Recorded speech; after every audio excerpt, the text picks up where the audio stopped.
What is that element? What is that something that perhaps is the most important element in all of this work? The most important element in coming to our wholeness, in coming to our true nature, coming to the essence and spirit of life as somehow it is intended to be. What is that most important element? Now, for me right now, that most important element is that seed in us that is a property of who we are. It's a property of our nature, property of the being, of the soul, of the self. And that property is attention. Attention, awareness. And so this is something that we are cultivating. We're growing. And I had the seed of this many, many years ago when I started my own path, that I discovered that all of life was a discipline of the attention, was mastering attention. Attention or intention? Attention. Attending to, awareness. I use attention and awareness synonymously. So all of life for me, if I can master attention, then I can master life. And so I'm saying it because I think naming it is important. I think it's important to have an experience, a self-recognition of what is the element that is actually, what is the nature of the power of life. And the seed of it, for me, is awareness and attention. And the seed of it is, to the extent that I can master it, is I am mastering my agency with regard to attention. I'm not sure how well that translates into German. Agency. That means I am attending. I am the source and the cause. I am the agent of my attention. Nothing else is the agent of my own attention. Nothing else sources, creates my attention.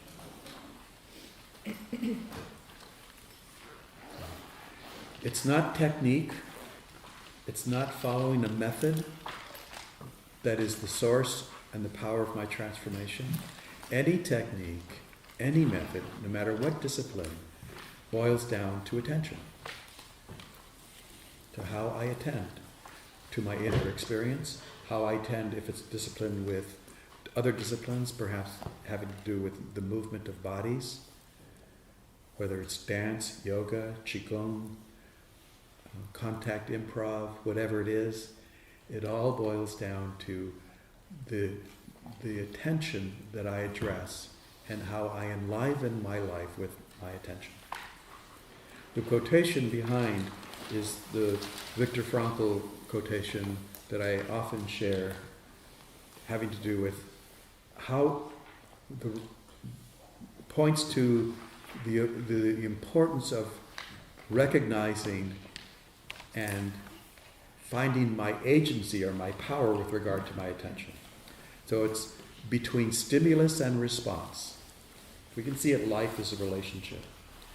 And life offers us a continual stimuli. It's coming into us always, and we're going out to it. But when we, between stimulus and response, the response is, what is my internal response in relationship to life? In between how it comes to me and how I respond, there is a space. This is the space of attention. In this space is our power to choose. That's agency. How I choose, how I respond, is how I act and direct my attention, perhaps through my thoughts, through my feelings, through my sensations, through my needs, and act. And in our response lies our growth and our freedom. So there is the center of this space. This space is so essential to everything that I believe human beings do. It's the space out of which creativity emerges. It's that space out of which the human heart emerges with its sensitivity, with its feeling, with its aliveness. It's that space that allows me to see you in your humanity. Without that space, I can't see you. What I'm seeing instead is that instead of stimulus response, what's the other option? It's stimulus react. It's stimulus recoil. You say something, I feel hurt, angry, or scared. There's very little space there, or no space. And this is the source of our suffering. It's the source of all violence. And so much of this work is around the recognition of there is this life, there is a stimulus. NVC points out, one of the pointing out instructions is observe. Just the power of observation. And notice how we tend to mix in our interpretations and evaluations and judgments. This is basic NVC, but I'm talking about a principle that is so simple and fundamental. Observe, stimulus, space, response. There are 3 principles in the process I'm going to be offering today. And I'm talking about the first principle. And these principles build on one another. So the foundational principle is what I call space. When there is a spaciousness, and I'm able to be conscious of what I'm observing without mixing in my evaluation, and I can simply be present to you, then there is an inner clarity. Its spaciousness and clarity are synonymous, they're the same. Without the inner spaciousness, what am I feeling instead of inner spaciousness? When you react, what's going on inside? Confusion? Irritation? Tension. Overwhelm? Tension? Lack of control. Lack of control means not knowing what to choose or how to choose, being powerless. All the various forms that can be described as a kind of inner density, inner confusion. Whenever I'm in reaction, there is no space. All there is this turmoil that's going on. Even if it's a minor bit of turmoil, it's still turmoil. And it's not clear. If I don't have clarity, I'm not able to be present. I can't be present to my own inner life, and I can't be present to you. So clarity is one of the foundational capacities that we develop in this work. Referencing the fundamentals of nonviolent communication, the ability to observe without mixing in my interpretations, evaluations, and judgments. It's a very incredibly powerful principle to live into it. Now, I believe that almost everybody I think in this room has been exposed to it, and I believe that everybody understands it intellectually. Those are first 2 steps. But I'm not sure that everybody lives it.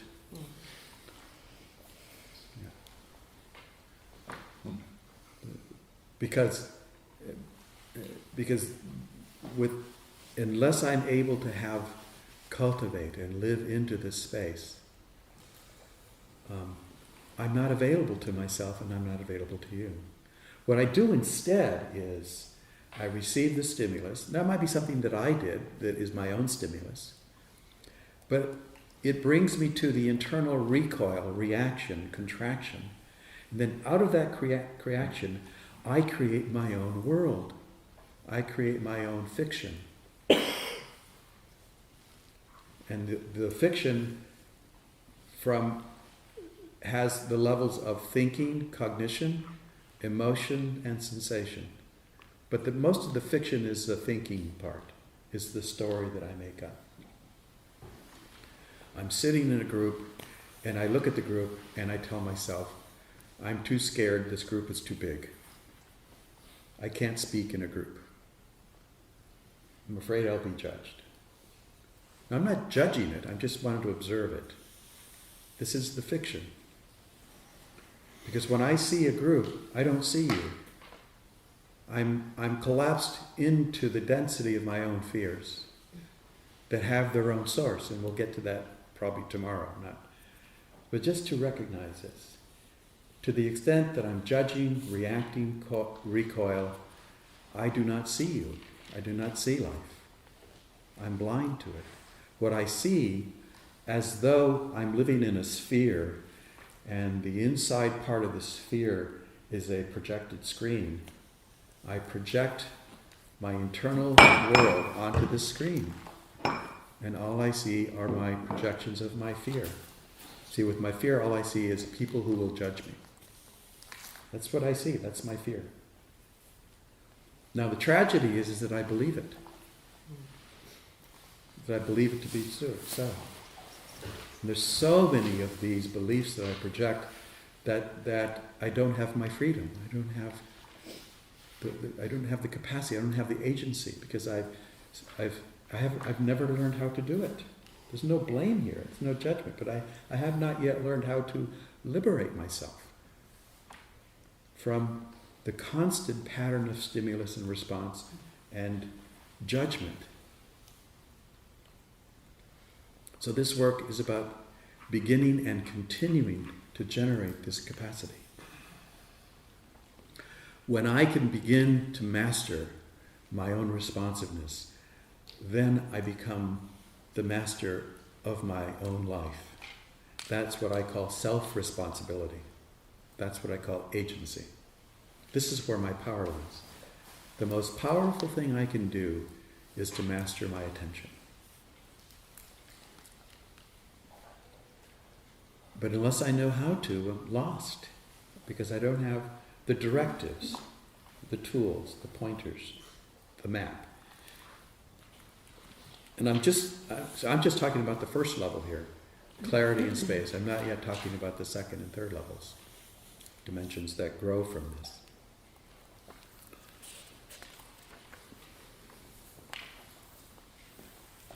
It is, for me, an ongoing practice to attend to being present to life, being present to what I'm observing, and to allow it into me as it is, not as I want it to be.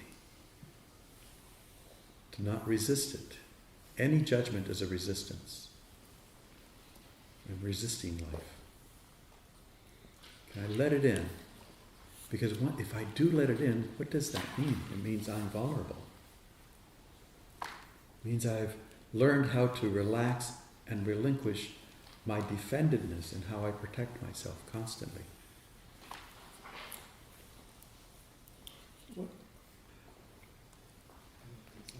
So our relationship to life, our relationship to what we observe, is a very critical part of how we take in. And when I'm recognizing that I don't have the space, then this is where I bring my attention. The ability to recognize that what I'm observing, what I'm taking in, that I'm adding something to it. I want to be able to name what I'm adding to it. Name, this is something where I'm feeling tense. This is something where I'm scared. And this is something where I find I'm telling myself this story. I'm telling myself the story that this is unsafe. I'm telling myself the story that you are unsafe. That's a story. That's not the observation. I'm telling myself the story that you're rude. I'm telling myself the story that this situation is hopeless. The ability to recognize that I'm thinking and evaluating and telling myself a story is the key to my agency and to my freedom. Without that, I'm a victim of my own thoughts. Not only that, I'm a victim of it to the extent that I blame the environment for how I'm feeling. Blame is a function of of not having my own internal freedom and space. So clarity.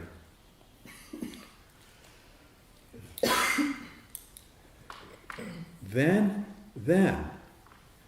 if I'm able to develop some degree of clarity in relationship to what I'm observing, someone says or does something, there is an event, I miss my connection at the airport, something happens, someone does something that is uncomfortable for me or doesn't meet a need of mine. Can I just allow the vulnerability of that in? Then, only then, am I open to feeling what's actually there in me. Only then am I, this is a vulnerable space. Then I'm open and vulnerable to actually feeling the natural response of how life enters into me. Only then am I in the space where it's possible to experience compassion. Excuse me, Robert, can you say again please the link you do between the capacity to distinguish the observation to the story and when I'm able to do that, yeah. distinguish the to the extent that I can do that, I have inner clarity, inner space. There is an openness. And then when I have this inner space, then I can truly meet what's coming to me in an open and vulnerable way. But vulnerability means I'm open to feeling the pain of that unmet need, the pain of what didn't occur that I so value. And that's what a part of me often fights against, because I don't want to feel the pain. I want to feel angry and blame you instead, because that's all I know.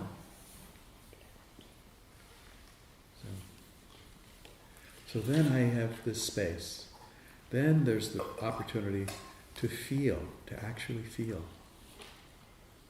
And to actually get in touch with my heart, which is to say, what I truly value in this situation, that's what I feel something about. Someone says something to me that doesn't match what my intention is, so I can judge them and say, they'll never get me, they don't understand me, they're not at my level, or whatever my story is. All they care about is getting whatever their agenda met. So when I clear that story by recognizing that it's my thought, then I have some clarity, and then I can take in what they say or do. Then I can feel something more tender because I'm able to feel something. Then I can maybe start to feel the shaken.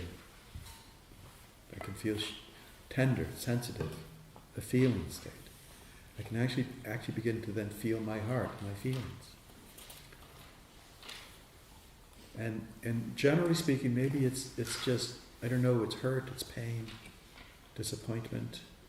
And the feeling is an indication that what I truly value is not being met here.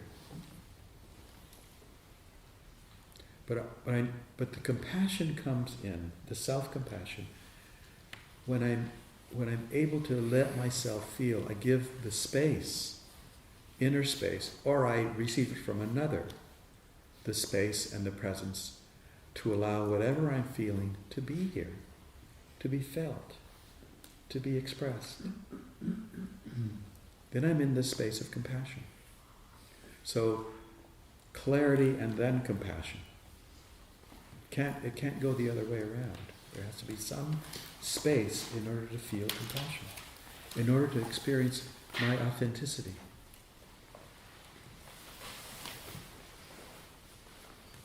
Whatever that pain is. And then I let myself, even if it's just a little, I don't always feel the grief or the mourning, but often it's there, even if it's just a little. Then I feel the grief of my value not being fulfilled, of my need not being met. My heart is open. I allow myself to feel it. I dwell in this. Before I jump into solution, before I jump into something else, I can dwell in the tenderness of my feeling state.